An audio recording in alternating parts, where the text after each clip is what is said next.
যারা গত এক বছরে 30টি ধর্ষণ করেছে তারাই গতকালকে ছাত্র শিবিরের উপর এই ভয়াবহ প্রপাগান্ডা চালিয়েছে।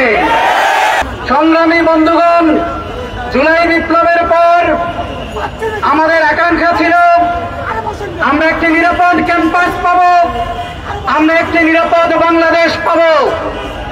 কিন্তু বিপ্লবের মাত্র 1 বছর না পেরোতেই বাংলাদেশ জাতীয়তাবাদী ছাত্রদল কর্তৃক 30 জন নারীকে ধর্ষণ করা হয়েছে। আমরা দেখতে পেয়েছি ঢাকা বিশ্ববিদ্যালয়ে ঐক্যবদ্ধ শিক্ষার্থী জোটের প্রার্থী ফাতেমা তাসনিম ঝুমা, সাবিকুন নাহার, উম্মে সালমা সহ নারী প্রার্থীদের প্রতি ভয়াবহ ব্ল্যাকশেডিং করা হয়েছে, তাদেরকে গণধর্ষণের হুমকি দেওয়া।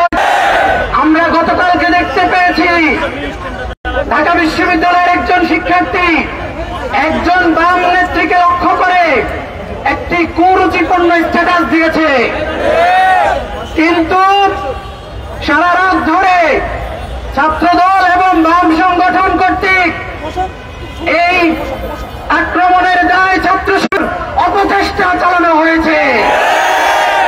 যারা গত 1 বছরে 30টি ধর্ষণ করেছে তারাই গতকালকে ছাত্র শিবিরের উপর এই ভয়াবহ প্রপাগান্ডা চালিয়েছে।